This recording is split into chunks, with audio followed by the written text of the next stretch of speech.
Online कक्षा में स्वागत। आज हम अभिज्ञान शकुंतलम के चतुर्थ अंक के 7वें श्लोक का अध्ययन करेंगे। यहाँ पर शकुंतला अपने पति गृह जा रही है। उस समय गौतमी जो है शकुंतला को कहती है कि तुम क्या है, तुम्हारा अलंकरण पूरा हो चुका है, अब क्या है, इन दोनों कोशे वस्त्रों को पहनो। गौतमी पुत्री आनंद से बहते हुए नेत्रों से तुम्हें गले लगाते हुए तुम्हारे पिता काश्यप यहाँ पर आए हैं, आप शिष्टाचार का पालन करें। और इस तरह से कहती हुई शकुंतला उनको प्रणाम करती है।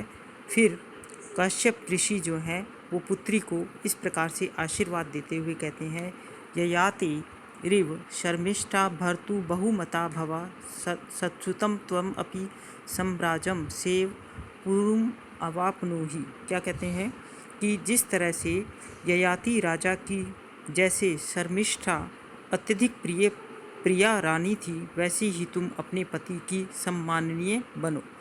जैसे पुरु नाम का पुत्र को प्राप्त किया था और उसने क्या है, पुरु नाम के पुत्र को प्राप्त किया था, वैसे ही तुम भी सम्राट पुत्र को प्राप्त करो। क्या कहते हैं, देखिएगा, ययाति शर्मिष्ठा इव भर्तु बहुमता भवा। ययाति राजा की शर्मिष्ठा दानवराज वृषपर्वा की पुत्री के समान तुम क्या है, भर्तु बहुमता भवा, तुम भी क्या है अपनी पति की बहुमता अत्यधिक प्रिय भवा मतलब बनो।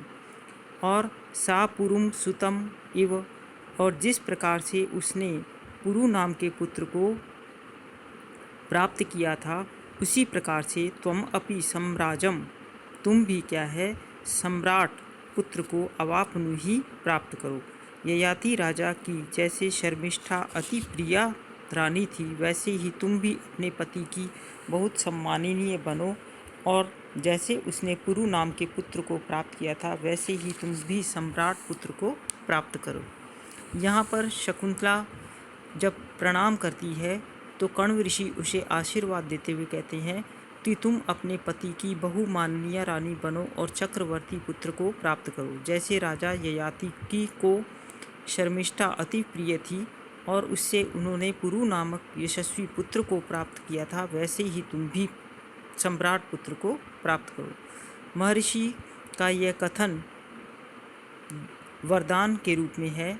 दुर्वासा के शाप की निवृत्ति के बाद राजा दुष्यंत शकुंतला को अति सम्मान देता है तथा उससे उत्पन्न पुत्र भरत चक्रवर्ती सम्राट बन जाता है।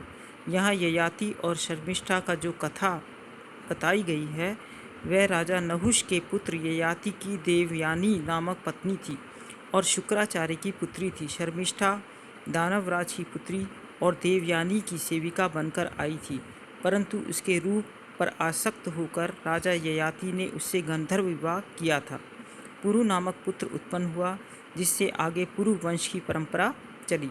राजा दुष्यंत भी उसी वंश से का है और उसने भी शकुंतला से गांधर्व विवाह किया है। उसे भी पुरु की तरह वंश वृद्धि करने वाला यशस्वी पुत्र प्राप्त हो, ऐसा महर्षि कण्व आशीर्वाद देते हैं। धन्यवाद।